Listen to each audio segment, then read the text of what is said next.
So I experienced a very proud moment this week as I was walking to school with my son. See, I taught him, and I'll tell you a story, it's quite funny. So I taught him to question everything, right? And I said, like, if you're at school and you're asking the teachers a lot of questions, and they don't like that, whose problem is that, son? Is it your problem or the teacher's problem? And he said the teacher's problem. Because that's right, yeah? Because we should be able to question everything. We might not like the answers, but we should be able to ask the questions. And so as we were walking to school, it was Monday, I said, how do you feel about not having to wear a mask anymore at school? Because, they've been wearing masks at school all day, and he was so excited about that. He was so happy about that. So it was really cool. And then he said, Daddy, how come I have to wear the mask on the bus, which only has 5 or 6 people, but I don't have to wear it in the classroom, which has kind of 20, 25 people? And I thought, well, I was very proud of that moment, because I think it's a very sensible question to ask for an 8-year-old. And so, of course, I helped answer the question and told him about how it's like a blanket policy by the government, and it's easier for them to just say, all public transport must wear masks.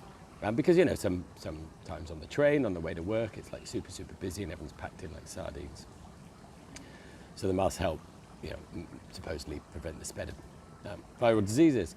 And so he said, well, why don't they just let us wear the mask when it's busy and not, and let us decide? And I thought that was a very good question. And then another good question. So I don't know, maybe I created a monster. I'm not sure. But I'm pretty proud of that question. Of course, that question gets into a very complicated area around governments and trust, and do they know better than us? And should they decide unilaterally on these decisions, or should they leave it up to us, and all that kind of stuff. So that's a little bit more complex and the start of a very interesting discussion. But I love the questioning, and that was the importance. And I question everything, and he questioned everything, so I'm looking at him mirroring me, and I'm pretty happy about that. And I was thinking about what if kids are doing stuff that you don't like them doing? Often that's really just a reflection of you, right, as a parent. If you're very busy and working hard all the time, and you don't have a lot of time for yourself, to take care of yourself, and maybe the kids are spending a lot of time in academia, and they'll grow up and follow in the same vein, and maybe that's cool. Or if you don't have time to exercise, or eat healthily and use things like caffeine, alcohol, sugary foods, refined carbs to manage stress, then it's likely they'll follow in the same way.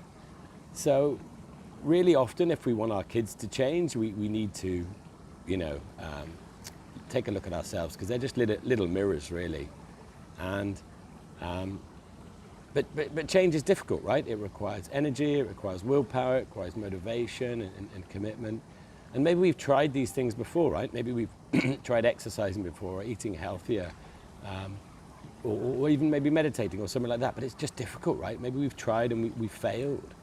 And I know what that's like, because I was an ex-smoker, and giving up smoking is difficult. You feel like so depressed when you go through a period of not smoking. And you fail, and you go back to smoking again. And then you try again, and they show that each subsequent time you try, you increase your chance of success until eventually you do succeed. But we don't need to do it alone, right? We can look for support, which can provide us with accountability and knowledge and sort of non-judgment shoulder, whether that's in the form of personal training or lifestyle coaching, stress management, or whatever. You don't have to do these things alone. So, but if we want to, influence our kids as best as we can and be good mums and dads for our kids, then really we should focus on ourselves first. And that's the sort of key message from this week, from the messaging I've been putting out on social. Okay, all the best. Cheers. Bye.